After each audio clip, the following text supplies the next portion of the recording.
Good morning and welcome to our Sunday presentation. United Lodge of Theosophists, Washington, D.C. meets every Sunday at 11 a.m. for the discussion of a particular topic. Today's presentation will be on why freedom matters, and next week the topic will be the two spiritual paths. Please also note that we meet every first and third Sunday of the month at 12:30 p.m. to read and discuss selected theosophical writings. We're currently having roundtable discussions on the Bhagavad Gita. Our Lodge, United Lodge of Theosophists, is guided by its declaration, which states the following. The policy of this lodge is independent devotion to the cause of Theosophy, without professing attachment to any theosophical organization. It is loyal to the great founders of the theosophical movement, but does not concern itself with dissensions or differences of individual opinion. The work it has on hand and the end it keeps in view are too absorbing and too lofty to leave it the time or inclination to take part in side issues. That work and that end is the dissemination of the fundamental principles of the philosophy of Theosophy, and the exemplification in practice of those principles through a truer realization of the self, a profounder conviction of universal brotherhood. It holds that the unassailable basis for union among Theosophists, wherever and however situated, is similarity of aim, purpose, and teaching, and therefore has neither constitution, bylaws, nor officers, the sole bond between its associates being that basis. And it aims to disseminate this idea among Theosophists and the furtherance of unity.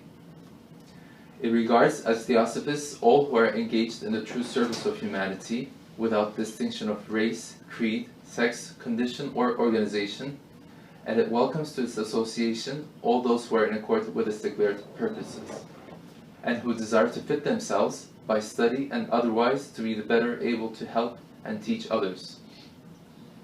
The true Theosophist belongs to no cult or sect, yet belongs to each and all. Today's reading comes from the Light of Asia. Om Amitaya, measure not with words the immeasurable, nor sink the string of thought into the fathomless. Who asks doth err, who answers errs. Say not.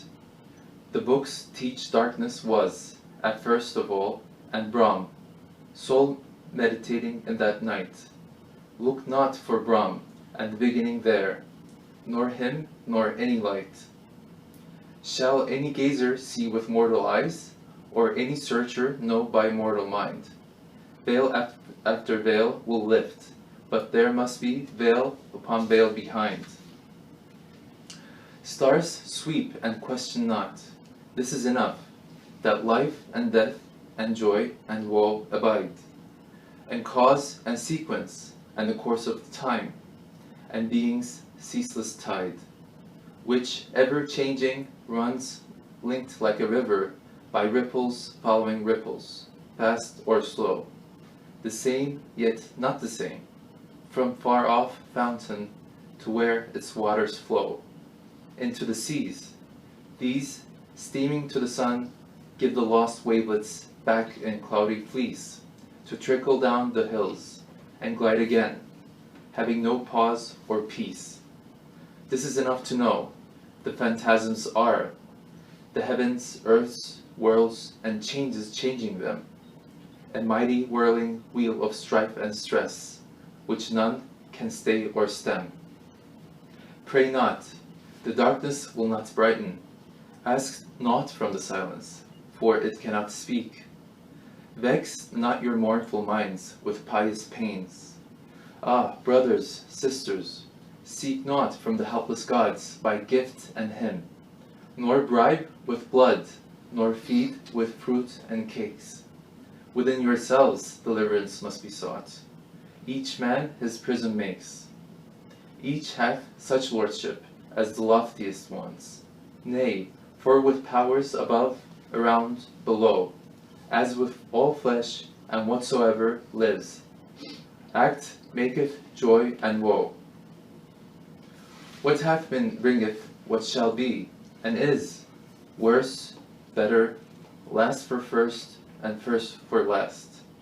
The angels in the heavens of gladness reap fruits of a holy past. The devils in the underworlds wear out the deeds that were wicked in an age gone by. Nothing endures. Fair virtues waste with time. Foul sins grow purged thereby. Who toiled a slave may come anew a prince, for gentle worthiness and merit won. Who ruled a king may wander earth in rags, for things done and undone. Higher than Indra's ye may lift your lot, and sink it lower than the worm or gnat. The end of many myriad lives is this, the end of myriads that. Only while turns this wheel invisible, no pause, no peace, no staying place can be. Who mounts will fall, who falls may mount. The spokes go round unceasingly. And now for today's talk.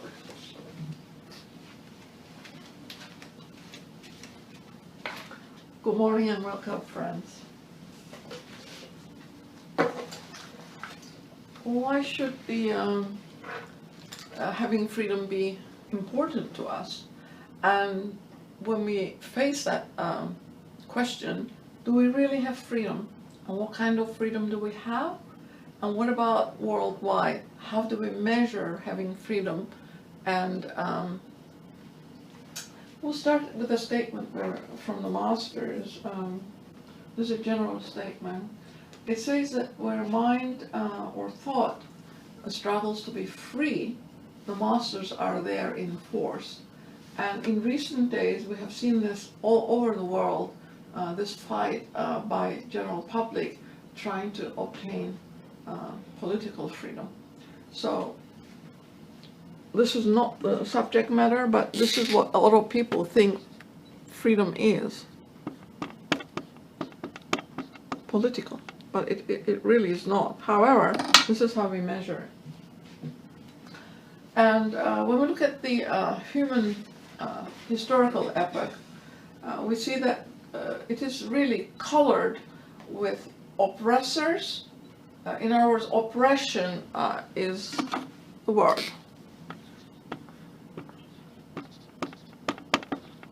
So there are those oppressed, and there are those who are doing the oppressing, which we call oppressors. So our history is also colored with that, because the American freedom came from a struggle of the sword in the 16th century.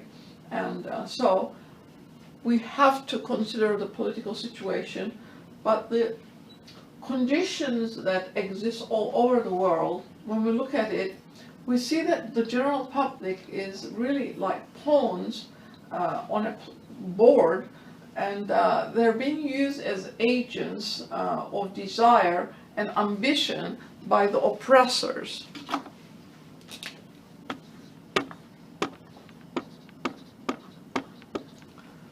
And even if there is such a thing as political freedom, this oppression is still visible in how the country is managed. So this struggle, it says, against tyranny has been rightly named as a battle for freedom. So the oppressors and oppressors, or oppressed, that is the freedom from tyranny.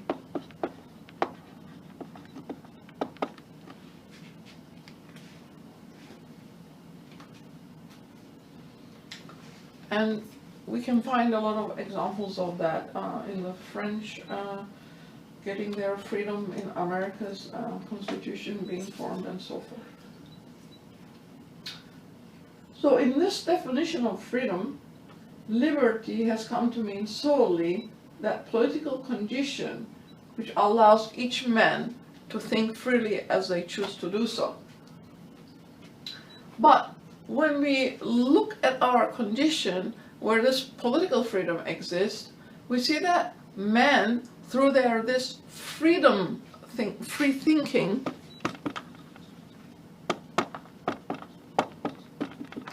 and of course from this thinking also action follows, we see that they kind of bring about fetters and bonds for themselves in the condition that they are in. Because of that freedom, they're free to think as they like, and they go about doing it, but what is the end result of that freedom of thinking, where liberty is expressed in that word? The bonds and fetters that we bring about for ourselves are also very, very painful for each human being. Why should we suffer? Why, if we are free and we are free to think as we like, then why do we suffer as a result of that free thinking? Well, what kind of thinking are we doing? Is it selfish and self-centered? That's the question we need to ask. So, if our thoughts are selfish, the action that follows from it is also selfish. So, freedom, then, in this sense, would be called license. And in a sense, that license for this kind of thinking brings about our negating the responsibility we have for the social well-being of the community that we live in. So, what is the selfishness dependent on? Independence.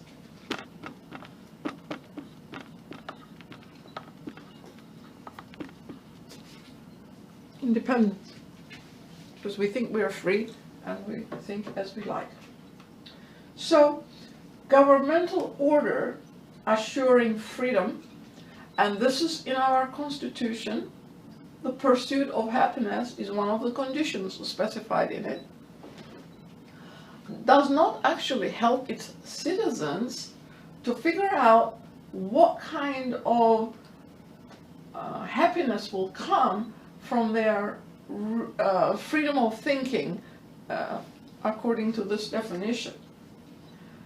So those who exploit and abuse their fellows are kind of living in a selfish manner, and they're enclosed within that selfishness, and they're cut off from the rest of the population through the barriers, perhaps resentment,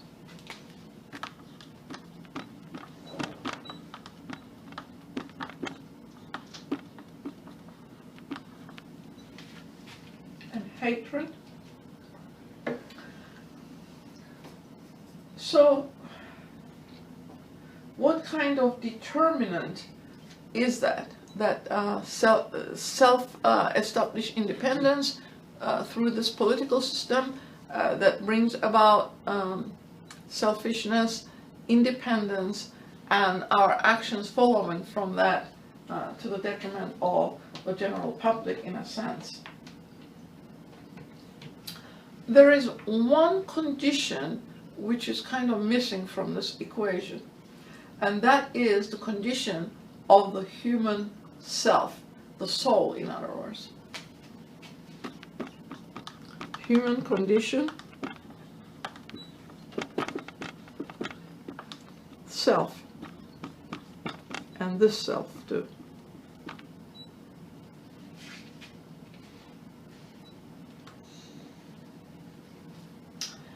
We have to think about how the thought and the act that follows from here is affecting the character of this self or soul who is occupying a body to be on this earth. And so those affinities for ideas, things, and beings is what brings about differing characteristics in each human being. So this is what we are establishing through that freedom we talked about at the beginning. So each human soul then, thinking that they are this self, go about engendering affinities of ideas, things, beings of different characteristics. So these affinities that we have, and if we look at our own character, we know that we have them. it provides the least resistance to whatever it is that we are doing. We choose the least resistance in whatever it is that we are formulating for ourselves. And that actually becomes the path that we follow. So we put here least resistance, and this is what we follow, and this becomes the path. Because it offers the least resistance, our activity is channeled in that manner. So what are we controlled in this path? It is desire that controls the path, but we are unaware of it. Most people don't think on these formulations. They just go ahead and do it, but it is really desire. So we are controlled by this desire without knowing that we are controlled. So for us to say that freedom is important and how it begins, we have to recognize the bonds that unite us to the past activities that we have conducted. That is the beginning of freedom, is when we look at it and we say, wow, I have been doing it and doing it over and over again, and I have been following path of desire even though I didn't know it. So when we come to that point and we question it, that is when freedom begins. So why should that be the case? Why should it be the case? Because our activity becomes deliberate. Deliberate. We're thinking, before we are doing it, we're thinking, is this the path of desire, or is it based on my independent thinking for the benefit of the all, is where we need to go with that. So that deliberate activity is what causes this path to begin. And the other part of that equation is criticism. We're looking at ourselves with a critical eye to see what we are doing. Is it for the benefit of myself, or is it for the benefit of my community, my family? However that works, it has to be more than the self, this self here, this self.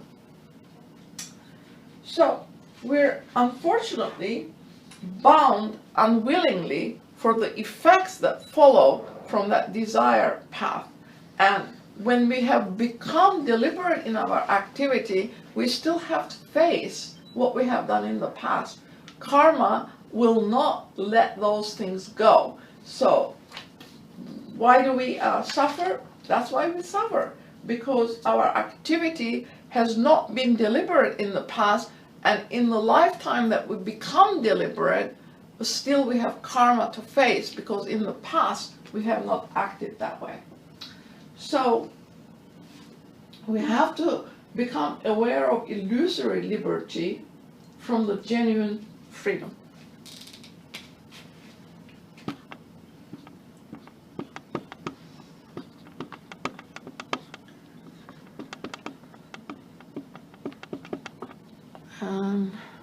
Genuine freedom versus genuine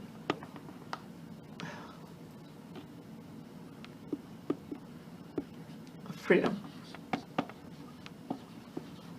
Most people don't know it. We are all in the same category. Until we come to this point, we don't really know it.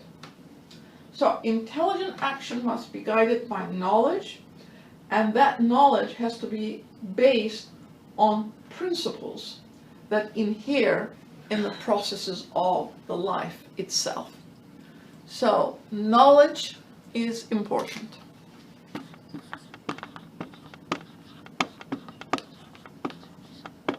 Knowledge.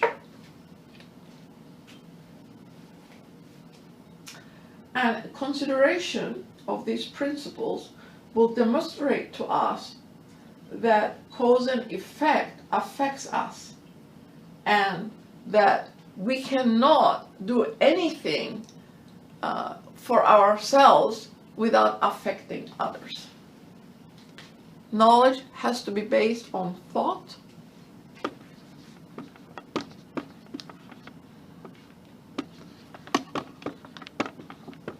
and that has to be based on principles, and we have to acknowledge that whatever it is we are doing, we're affecting others. We cannot live for ourselves alone. It doesn't matter what we do and how we do it. We're always affecting all those around us.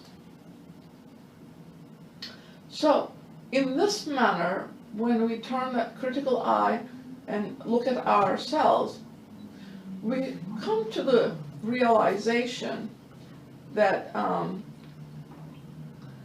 true freedom and independence come only when we realize that we are interdependent. Our activity affects others, so then others' activity also affect us. So this is interdependent.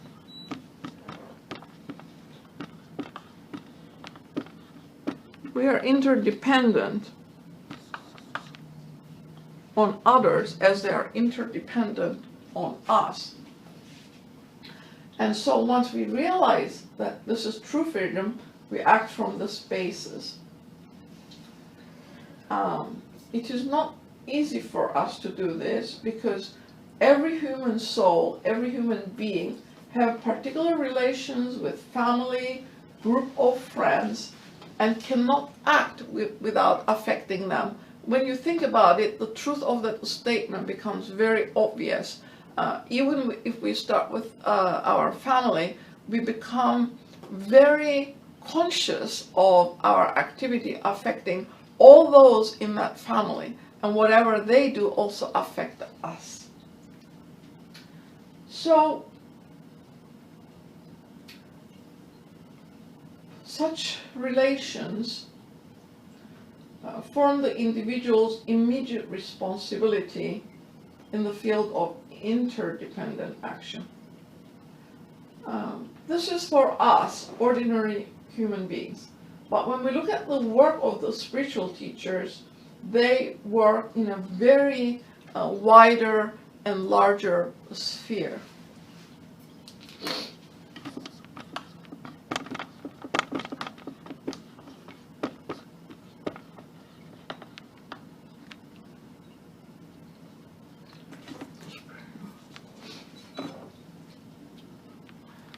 They work a much wider sphere.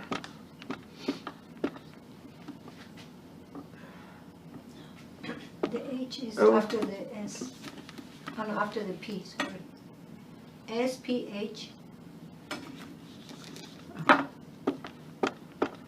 Thank you.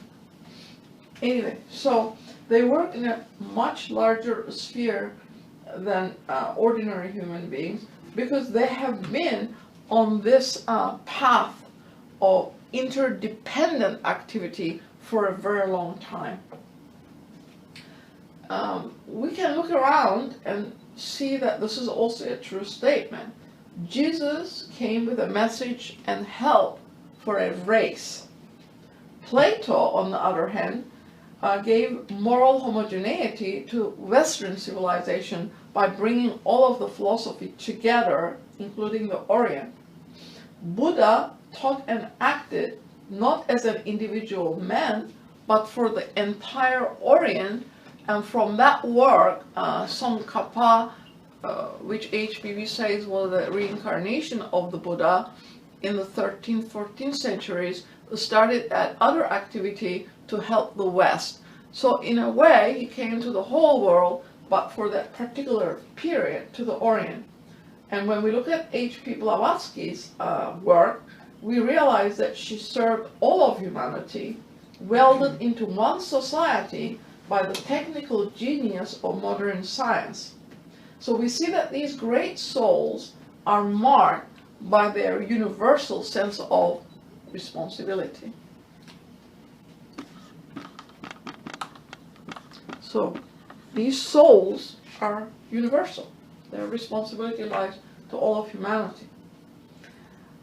So when we realize that as ordinary human beings who have followed that illusory path of liberty, thinking that under that political system where it provides us freedom to think as we like, we follow that path of selfishness, of self-centeredness, and now our consciousness has become aware of this process going on, then how are we going to adjust ourselves to it?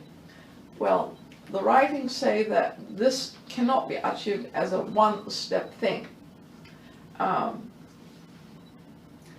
We can act after carefully considering all those who will be bound by the results of our actions.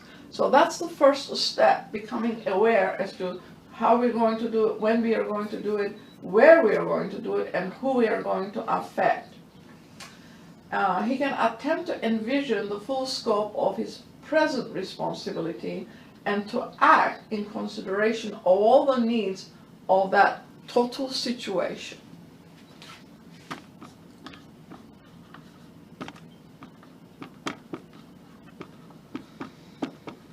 Total situation, not partial, total. Only in this way can a person discover his own needs and distinguish them from mere desires. Remember what we had put up at the beginning, that our activity is normally desire-oriented and not deliberate. So in this situation, we have become deliberate. Maybe we should put it here. Deliberate.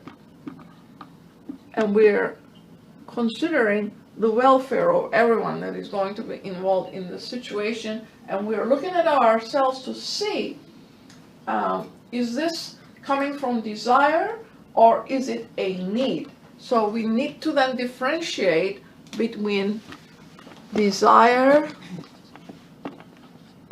and true need. There's a difference here, true need.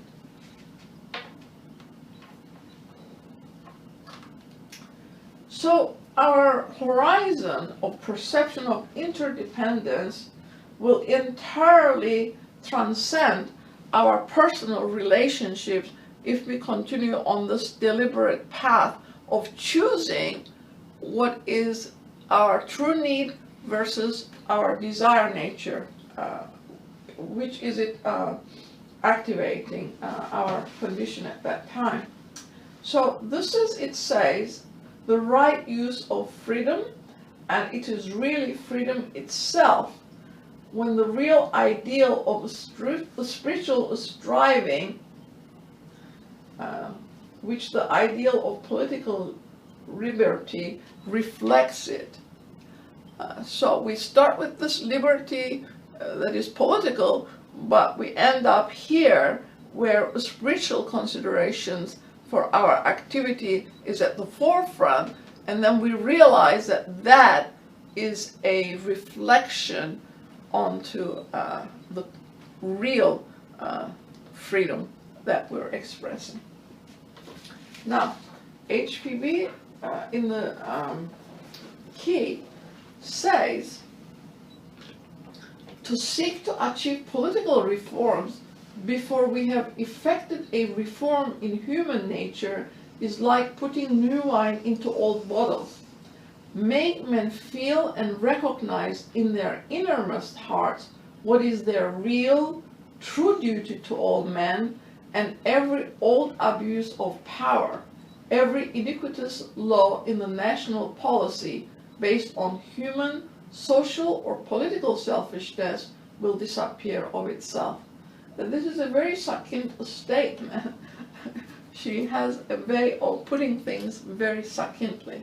So she's telling us that political reform will not do the reform for freedom for all. She's telling us that our nature, our character has to change before we can bring political reform that's going to be for the benefit of all.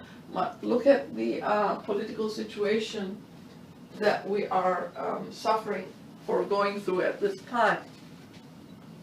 the definition of freedom under our Constitution has been really changed. We are now going to allow people into the country who can only support themselves.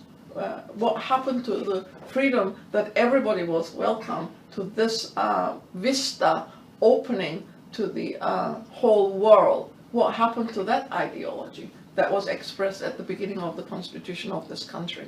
Well, this student is just bringing these points to the forefront. Everyone has to make a decision about these things for themselves, but here is the path that defines what true freedom is and how we are to achieve it. So until this process is gone through, HPB says if we are trying to just bring political reform, it's not going to make us free. It's just like putting old wine into new bottles. It will not change anything.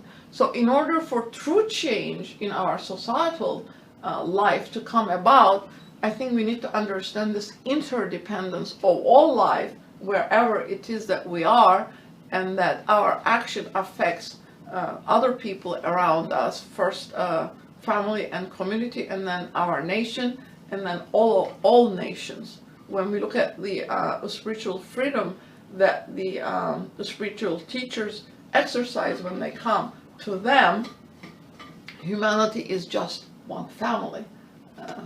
All of the different nations are branches of that family. They do not differentiate social, political, human characteristics according to that definition to give their philosophy. So what would happen to the world if these spiritual teachers did not understand this interdependence and just came and made their teaching particular to some group of people? How fair would that be to humanity? But look at the difference is what the student is bringing to the forefront. And in the writings it also says that the love of freedom is innate in all men and quite independent of their ability to make good use of it. So what we have described in the first process is relative freedom. It's not absolute. And what the societal restrictions are on our freedom sometimes is necessary until the soul has learned its lessons to restrain itself and not to look at the environment and the restrictions in its own life as restriction, because if we leave all the circumstances out of each human soul's development, there would be no development, because if the environment presents it, if our character presents it, it means that that soul has work to do, either in improving the character, and we just defined how that is going to come about, because we as human beings follow the least resistance path, and that is not freedom. We're giving ourselves license and calling it liberty, because that enables us to do what we want, but we are also negating our responsibility to the society that we live in, starting with our family, community, and so forth. So it is stated that the common sense course is neither to deny the existence of our chains nor to increase their weight by struggling against them, but to regard them in their true light and dispassionately.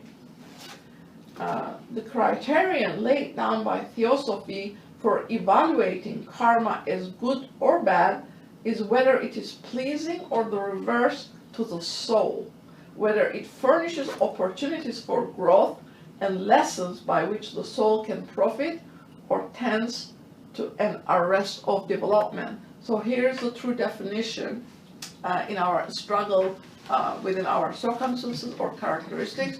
We in the past have done something, and we have brought this with us in this life.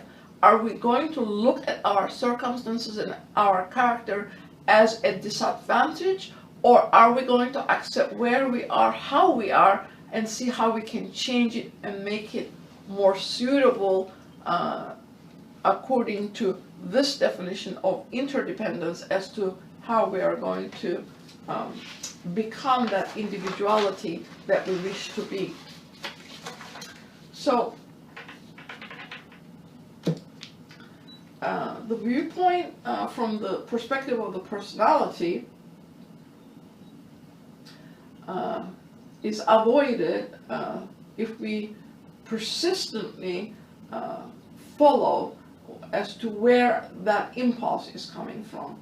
Our tastes, predilections, good or bad.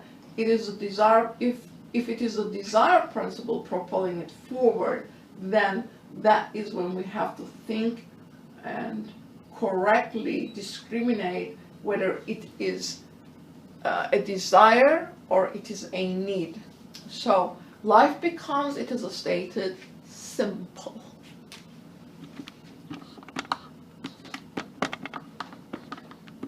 Simple. Nature is simple. It propels everything forward. Nature is simple. But humanity, through sophistry, makes it complicated. There's nothing complicated about nature, including our own nature. If we understand our principles and we know where things lie with those principles, then we can simplify our own lives. More is not better. Bigger is not better. Sustainable is better.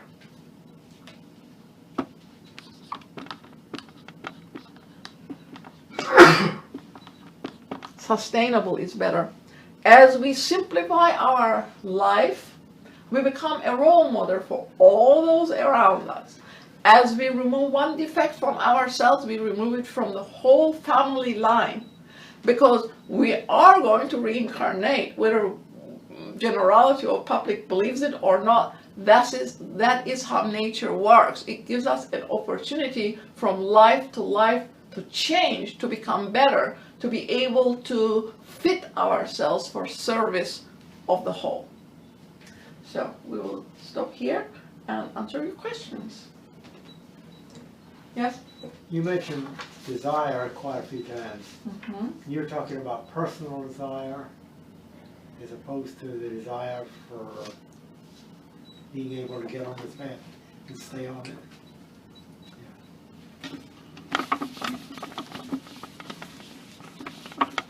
Well, we know our constitution, and we know that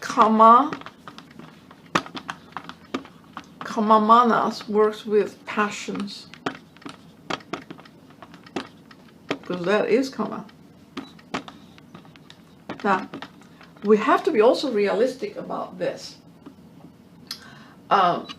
Yes, we are kamic mostly at the stage of our development, but by the same token, desire propels everything forward. Without the desire principle, we wouldn't do anything.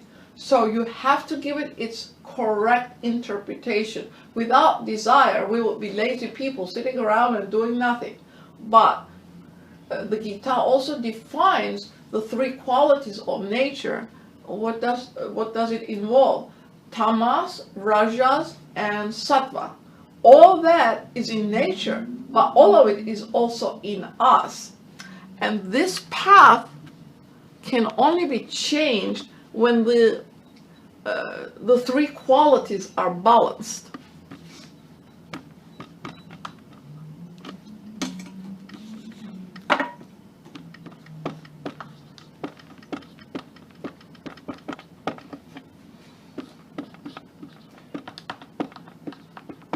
Okay, all this exists in everybody. Can you please erase the rest of it so that it's not confusing?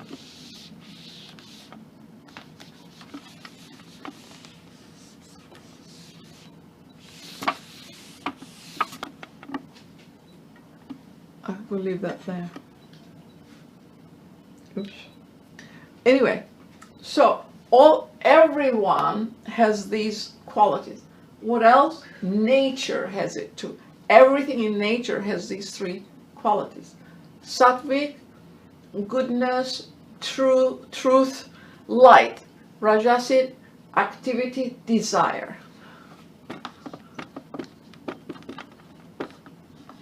Action. And that's darkness or ignorance. So, if this quality becomes the deciding quality of our nature, in conjunction with these also at times, slowly it moves us to deliberate action. I can't write very well today. Deliberate action. So, desire is necessary at the beginning. Excuse me.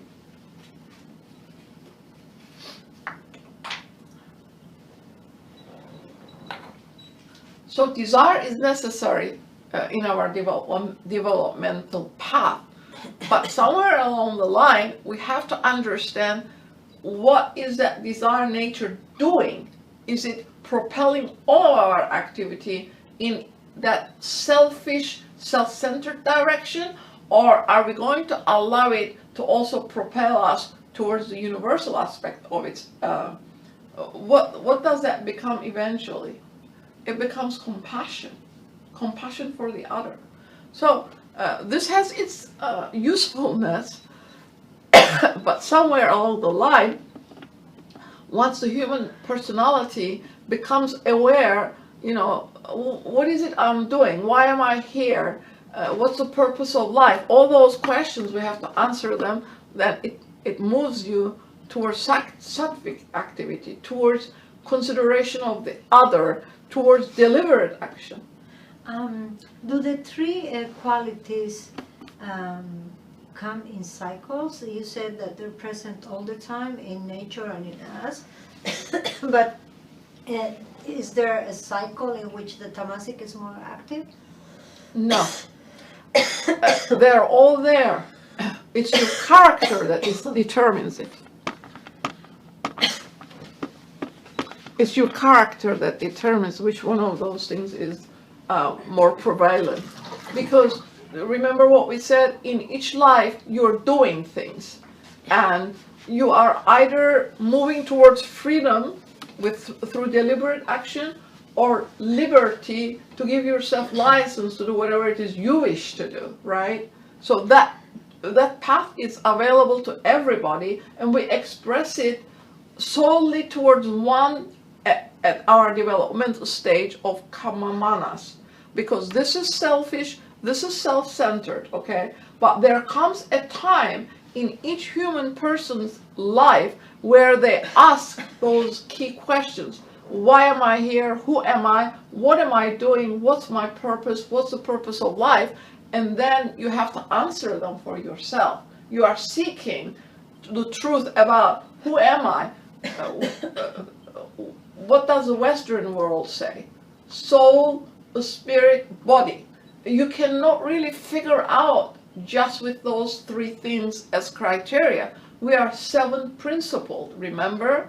So you have to figure out, who are you? Then what is my purpose? Am I here just this one lifetime? And what am I achieving in that one lifetime? Half of it we sleep. There's a period we're children. We can't make any decisions. Then our circumstances propel us in the situations that we think perhaps are not desirable. But you have to look at it from the other perspective. What do I need? And is this desire propelled? Need and desire-based want is not the same thing, because when you only fulfill your needs, life becomes very simple, it is stated, and nature is very simple. But it only opens its bosom, HPB tells us, when our inner eye can see it, so that we can benefit the whole of life, not just human life, but all of life. Just life. all life. There's only one self, one oversoul. Did we answer your question? Yes. Yeah, there's only one self, and this character is determined as to which one of those three you're expressing the most at any given time, because we are all a mixture of all of them. If you're expressing this one, then your nature tends to be ignorance, darkness. This is the activity-based. There are people who are constantly starting new jobs, but they never finish it. That comes from there. They can't sit. They have to be doing something all the time. That's Rajasic. This insinuates calmness, consideration in thought before you do something, and also the end result as to who am I affecting it. Sometimes, by the way, this is a W. I've seen it written both ways. So the character, that least resistance we talked about, it's in one of those. And that is what you have to work to change, the balance as to wherever it is you wish to go. You have to change the balance. And when you look around at calm people who make decisions with calmness, this student has seen this in the hospital atmosphere, where, say, there's two emergency situations and the doctor is being called to both places, and he's at one place and he stops for a moment, and he's very calm, it shows absolutely no anxiety of any kind, but has to make a deliberate choice as to which situation he's going to address first. It comes from here. Yeah. And the end result is always, they say, the best when it comes from the sattvic consideration. But eventually, we even have to go above it, because HPV says even this quality attaches us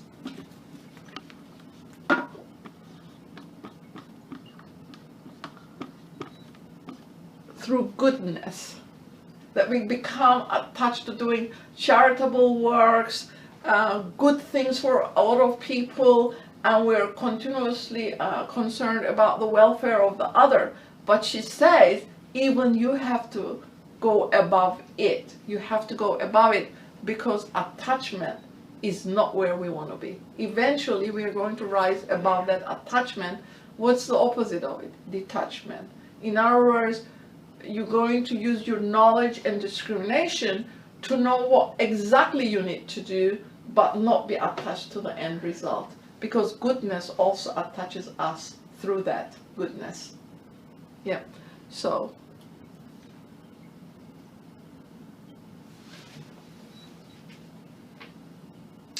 One other point the student needed to bring to your attention was that in this process of deliberation, when our activity becomes deliberate, our activity actually is determined by moral considerations.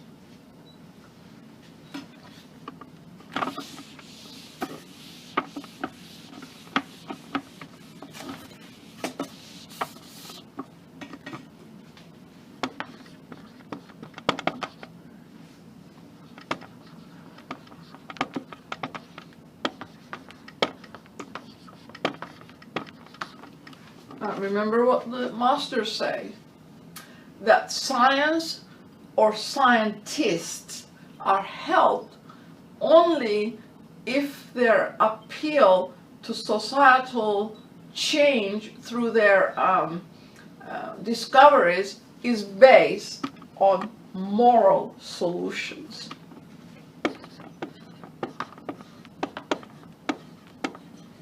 And they get help as a result of it.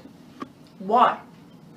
If moral solutions, morality is lacking, where is the scientist, is what we need to ask. This is not a judgment here. This is deciding for ourselves through discrimination what is being done and in whose benefit it is, because all scientific discoveries are not used to benefit humanity. What about all these guns, artillery, artificial intelligence? That has to come in there too. So,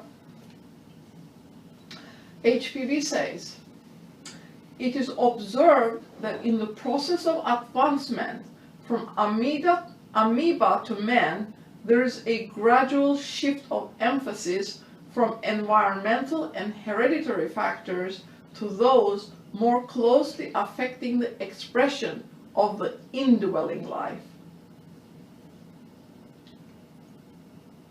So, by a series of progressive awakenings of consciousness, a stage is reached where the individual begins to see that he has a power and responsibility of choice. No longer is he capable of indecision, of ignorance. And Secret Doctrine 2.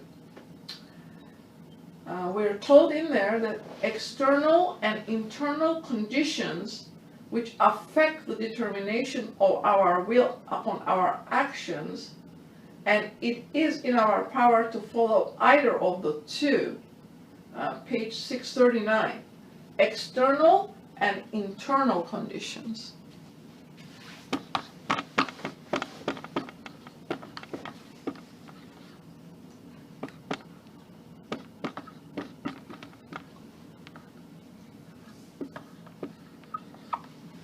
Internal conditions. External and internal conditions.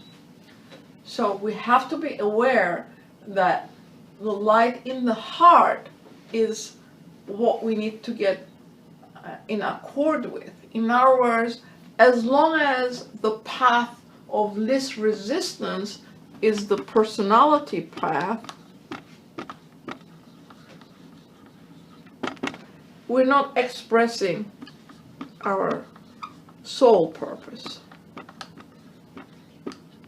But when we become aware that there are external and internal conditions in determining our path of activity, we're asking, is what am I doing in line with the purpose of the soul? Because the soul is here gaining experience through the activity of the personality. But what happens is the personality forgets that the soul is the guiding power, and it establishes itself Kamamana's way, that it is in charge solely of what that person is doing. That's when desire orientation becomes expressed. But with the deliberate action as a result of internal and external conditions being consistently considered and discriminately choosing a deliberate path, that slowly disappears, the ignorance slowly disappears, and our purpose is that of the soul. But that does not stop the process, because in time, then the soul has to learn to go which way.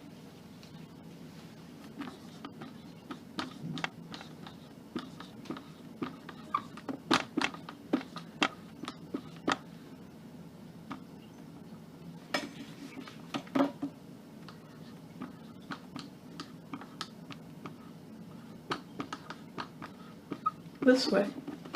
Until that is achieved, we're still on the path. Is the second self a lowercase self, or is that the same? Are you making a distinction? I don't understand that. Self, soul, self. This self of all. The other one. Sorry, let's just cut this one. Oh. Okay? Self, this is the small self. Yeah. I just write with,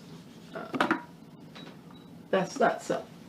Personality. Yeah. Then we go to the soul nature, to the individuality. But individuality is not where we stop. Individuality then has to join all of the individualities collective, interdependent, and then we know the one self of all. I should put one here. One self of all. Yeah. There's only one life, one self, one substance, one spirit, not many. But through differentiation, it shoots out those sparks that become our individual light, spiritual light. The Sutratman is what it is called in many writings, and that then retains all of the reincarnation's contribution to that individuality's well-being, and it retains the knowledge gained all through those experiences if it is in line with itself. In other words, if it is a spiritual, but if it is physical, it cannot retain it. At the end of the life, it just washes off.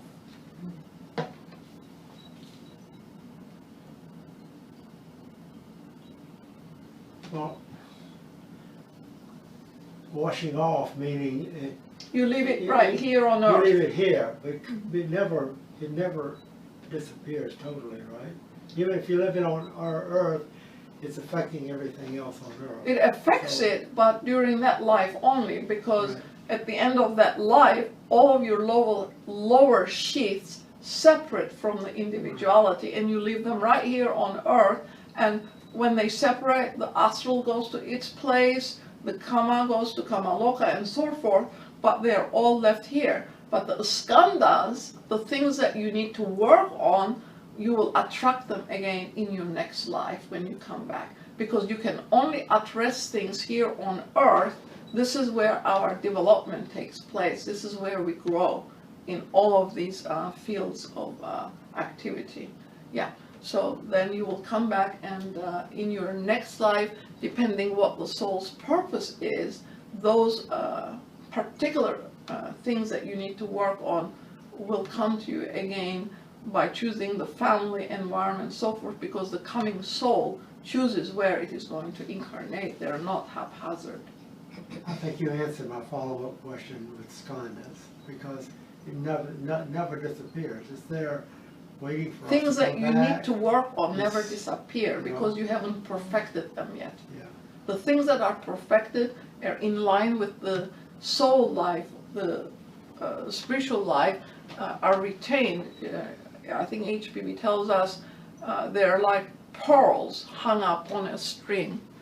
And she calls this a string, the Sutratman, and the pearls place themselves on it. The pearls represent all the things you have perfected, and the individuality can absorb into itself. Thank you.